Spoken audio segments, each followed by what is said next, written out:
Bonjour et bienvenue sur Testcars pour l'essai de la nouvelle BMW X1. Ce qui change, c'est notamment une nouvelle face avant avec ici des capteurs, des optiques principales ainsi que des anti-brouillards à LED, des jantes de 19 pouces, des rétros rabattables électriquement, un vitrage arrière surteinté et de nouveaux optiques à LED à l'arrière. Vous serez épaulé par des capteurs de stationnement ainsi qu'une caméra de recul. Le moteur est un 3 cylindres 1,5 litre essence qui développe 140 chevaux, associé à une boîte à double embrayage à 7 rapports, très souple et vraiment agréable, même à bas régime.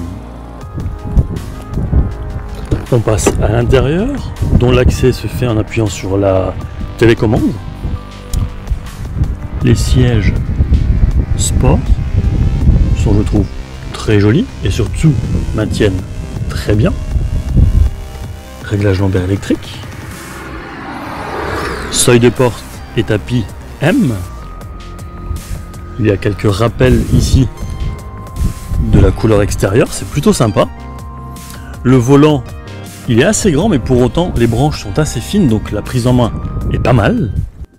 Le véhicule dispose aussi de l'affichage tête haute, un grand écran avec le système de navigation, les commandes de radio, de clim bizone juste en dessous, un rangement derrière la boîte de vitesse à 7 rapports double embrayage, dont l'étagement est un petit peu spécifique, est un petit peu spécial, surtout en mode Eco Pro. Alors il y a également un mode normal et un mode sport qui modifie la réactivité de l'accélérateur, et pour le coup les trois modes, eh bien disons que vous avez vraiment une sacrée différence entre chacun d'entre eux. Ce n'est pas toujours le cas en fonction des marques.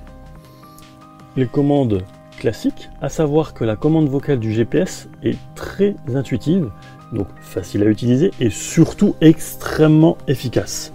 J'ai pu l'essayer dans différentes conditions, même avec des personnes, des passagers qui discutaient autour de moi, aucun souci. Et ça se lance en quelques secondes seulement. Concernant l'espace à l'arrière, c'est pas folichon, pour autant mes jambes ne touchent pas le siège conducteur. Et alors au niveau de la tête, bon, il faut pas oublier que c'est un SUV qui n'est pas coupé, donc il y a énormément de place. Le coffre dispose d'un haillon électrique que j'ai trouvé extrêmement rapide. Le volume ici est de 505 litres. Il y a un double niveau de plancher et le volume grimpe jusqu'à 1550 litres. On arrive à la fin de cet essai. Alors comment j'ai trouvé cette nouvelle X1? Bon, première chose, le look. J'ai bien aimé, avec un museau un petit peu retravaillé, qui en dit long sur comment vont être les prochains modèles de la gamme. La couleur sympa aussi. Une chose est sûre, côté discrétion, on repassera, mais c'est un beau bleu, j'ai trouvé. Ensuite, l'accès aux clés. Bon, j'ai l'habitude de déposer ma clé, de laisser ma clé dans la poche, de passer la main et que ça s'ouvre. Et bien ici, rien. Il faut appuyer sur un bouton. Alors vous allez me dire, ouais, mais c'est pas compliqué. Non, non, effectivement, c'est pas compliqué du tout. C'est juste une question d'habitude. Mais sur un véhicule à 45 000 €, ça pique un peu quand même, hein. Ensuite, une fois qu'on s'installe à l'intérieur, les sièges, je les ai trouvés confortables tout au long des 300 km que j'aurais parcouru à son bord. Le volant est, je trouve, trop grand.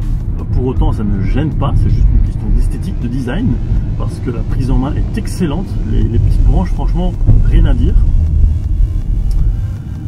Les suspensions adaptatives font des merveilles. Même avec des jantes 19 pouces, ça filtre bien les irrégularités de la route. La consommation 7,7 litres.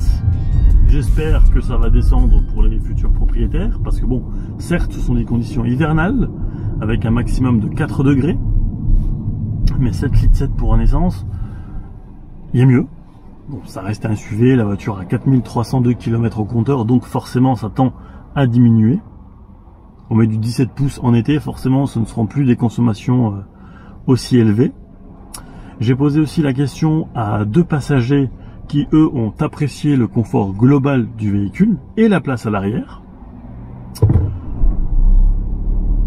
tout ce qui est système d'infodivertissement extrêmement simple et efficace.